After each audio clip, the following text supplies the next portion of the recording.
It's Thursday, July 25th, 2024, and I'm Dave Sobel. 3 things to know today. CrowdStrike's crash costs billions. Aviation disruptions, congressional hearings, and new testing policies. Identity theft and AI, how a North Korean hacker infiltrated a cybersecurity firm. And strategic AI integration, digital twins, scenario planning, and evolving cloud security models for future success. This is the business of tech. CrowdStrike has released an initial analysis of what happened in a blog post.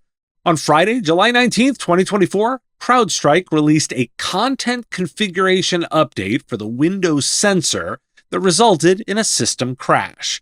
The issue was caused by a bug in the content validator, which allowed problematic content to be deployed. To prevent this from happening again, CrowdStrike plans to improve content testing, add validation checks, enhance error handling, and implement a staggered deployment strategy. Impacted hosts can be remediated by rebooting or using recovery ISOs. CrowdStrike will release a root cause analysis once the investigation is complete.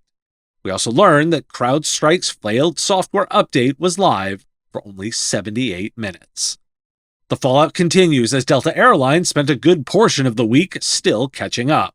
The Department of Transportation is investigating Delta's handling of passengers after the carrier's slow recovery resulted in over 5,000 flight cancellations. The computer outages heavily affected Delta's key crew management system, leading to those ongoing disruptions. Congress, too, is expected to get involved, with lawmakers calling for high-profile hearings to examine the outages. Representative Mark Green is urging the CrowdStrike CEO to testify about the recent global outage. And according to a report by Parametrics, the CrowdStrike IT outage cost Fortune 500 companies an estimated $5.4 billion. The aviation, healthcare, and banking sectors are expected to suffer the largest financial losses. The outage impacted 1 in 4 Fortune 500 companies. CrowdStrike offered partners a $10 Uber Eats gift card as an apology for the recent global computer crash caused by that update. The gift card was sent to express gratitude for the additional work caused by the incident.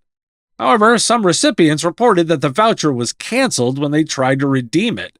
CrowdStrike confirmed sending the gift cards and explained that Uber flagged them as fraud due to high usage rates. So, who will pay for the outage? Sky News reports how it's difficult to determine the extent of the losses and prove that they were a direct result of the outage. There's an expectation that CrowdStrike will be covered by insurance.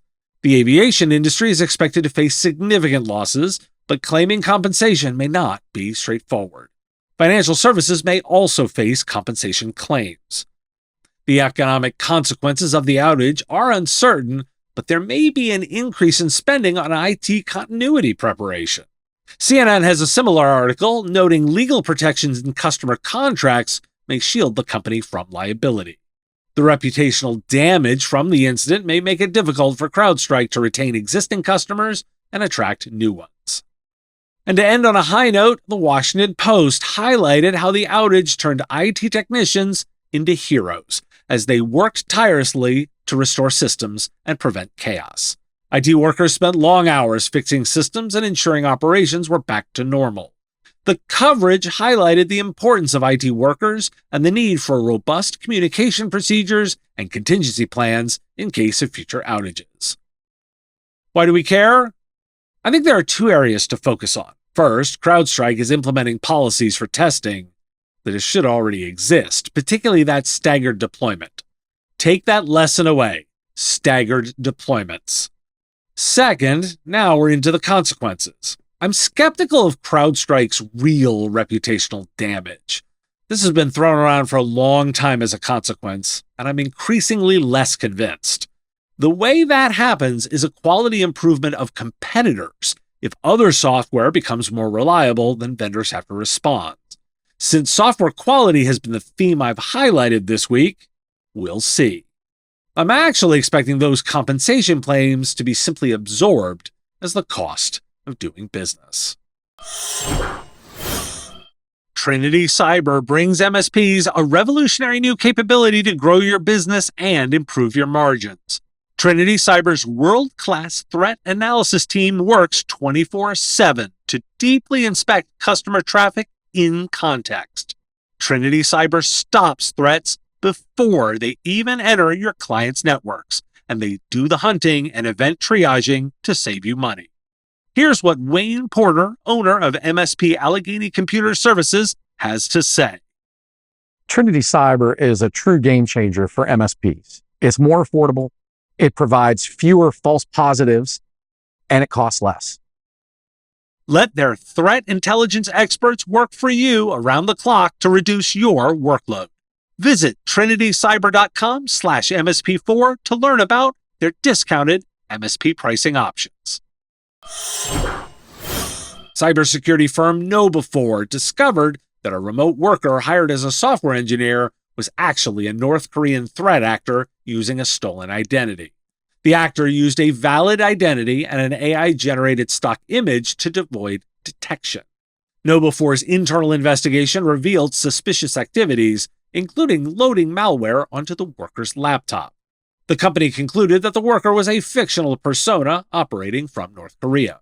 No illegal access or data loss occurred. The incident highlights the need for more robust vetting processes and continuous security monitoring. Why do we care? No kidding, it shows off the need for vetting and continuous monitoring.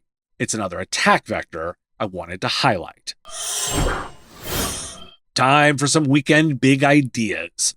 Axios with an article discussing the concept of digital twins, which are virtual likenesses of humans or objects used for research. Tech companies believe that digital twin technology can unlock the potential of AI by making copies of our psychologies, personalities, and surrounding objects. The market for digital twins is predicted to grow significantly, with the healthcare industry driving its growth.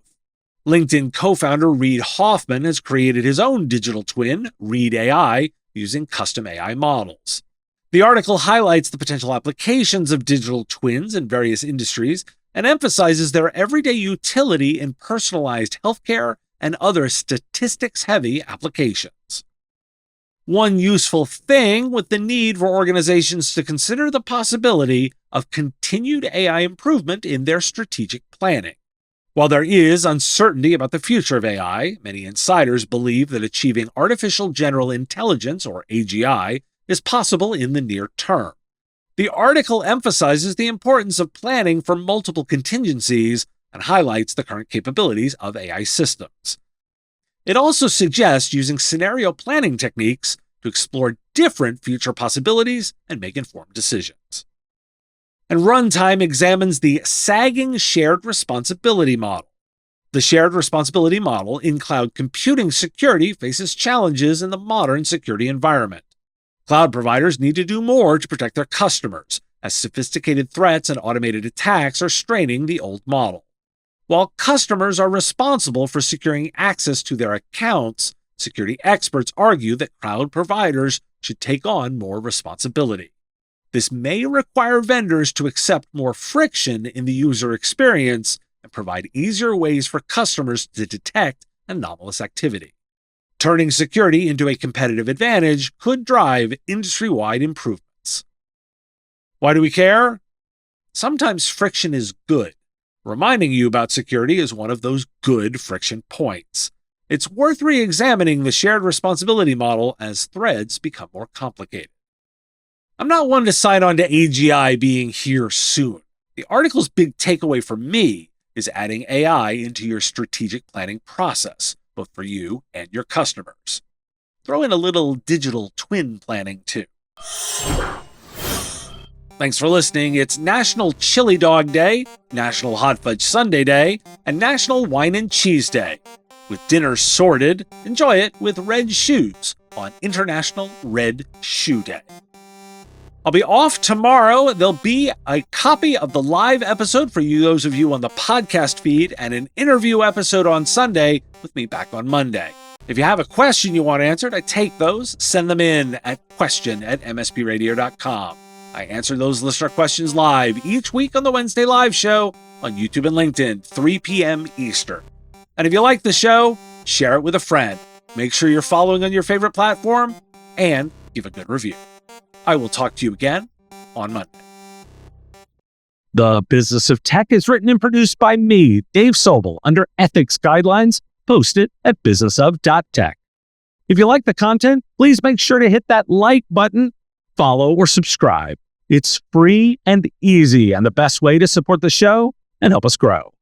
You can also check out our Patreon, where you can join the Business of Tech community at patreon.com/MSP Radio, or buy our Why Do We Care merch at businessof.tech.